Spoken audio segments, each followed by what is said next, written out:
It's a great pleasure for me to share our experience in partnering with UNICEF and also the End Child Poverty Initiative of the Arigato International in implementing an important intervention in Sri Lanka related to social protection.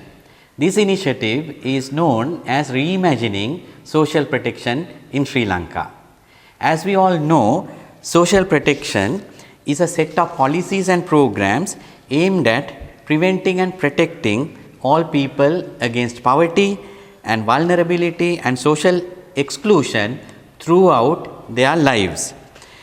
Now, we know that there are persistent inequalities, economic and human development, and also there are increasing vulnerabilities, micro and macro levels, and particularly situations like COVID-19 and the economic downturn that we are facing in Sri Lanka makes this social exclusion even more evident. Therefore, organizations such as UNICEF working with children, as well as organizations such as the Sarvodaya movement of Sri Lanka and the Arigato International always try to advocate for changes in policies while working directly with children at the community level. So, this particular initiative is aimed at influencing the social protection policies in Sri Lanka.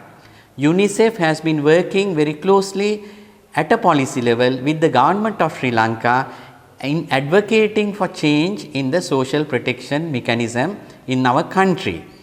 In Sri Lanka, the social protection mechanism is rather fragmented. There are multiple agencies involved, multiple government ministries, departments, provincial governments and so on, which are involved in social protection. Also, there is a disconnect between the people and also these social protection mechanism change policies discussions. In Child Poverty Initiative of the Arigato International, through the End Child Poverty Knowledge Center in Sri Lanka, initiated this project where we selected 5 out of the 25 districts in Sri Lanka and engaged with the community leaders to understand what they know about social protection systems in Sri Lanka and what they see as major gaps in the current social protection system in Sri Lanka, and then to get their views through a very consultative and a participatory process on how this system should change in Sri Lanka.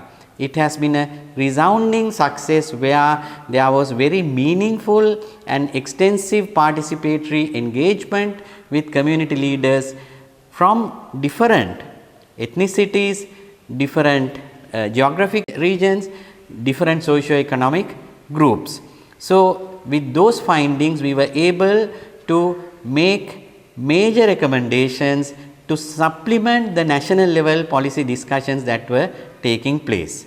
So, the major recommendations made by the community leaders and different groups who were engaged in process conducted in partnership with UNICEF and End Child Poverty Resource Center are as follows.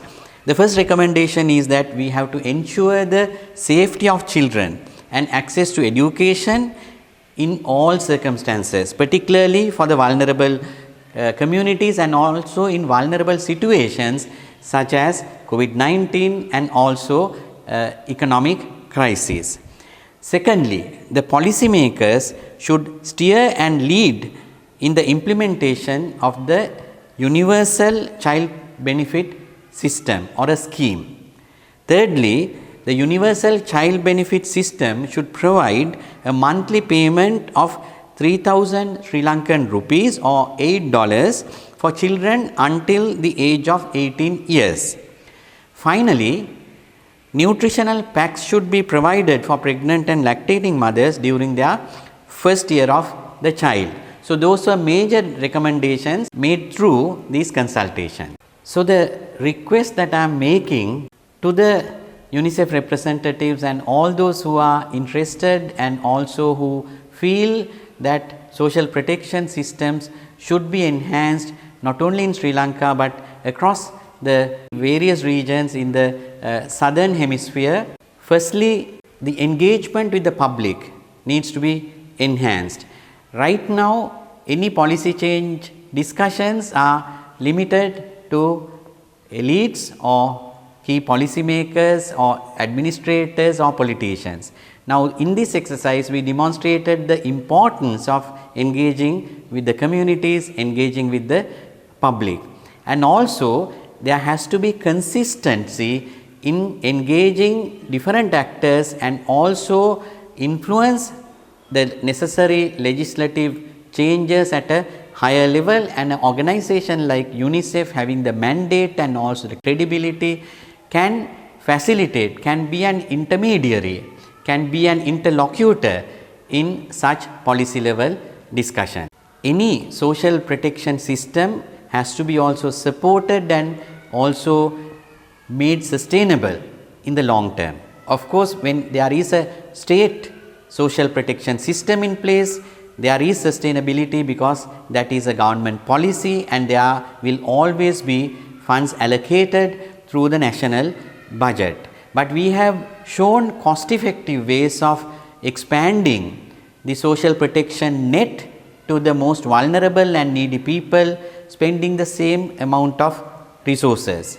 In addition, to ensure the sustainability of such efforts, organizations like Sarvodaya Shramadana movement of Sri Lanka and in partnership with the End Child Poverty initiative of Arigato International, we can continue to bring in local resources to sustain such social protection mechanism, so that it is not just the state resources that come, but people also contribute, people also share because they care for their own children. So, we strongly believe that as Sarvodaya Shramadana movement, which is engaging very closely with UNICEF and as a partner of Arigato International in End Child Poverty initiative, that this is a very important and a result producing initiative in Sri Lanka to change the social protection mechanism to make it much more beneficial to the children of Sri Lanka. Thank you.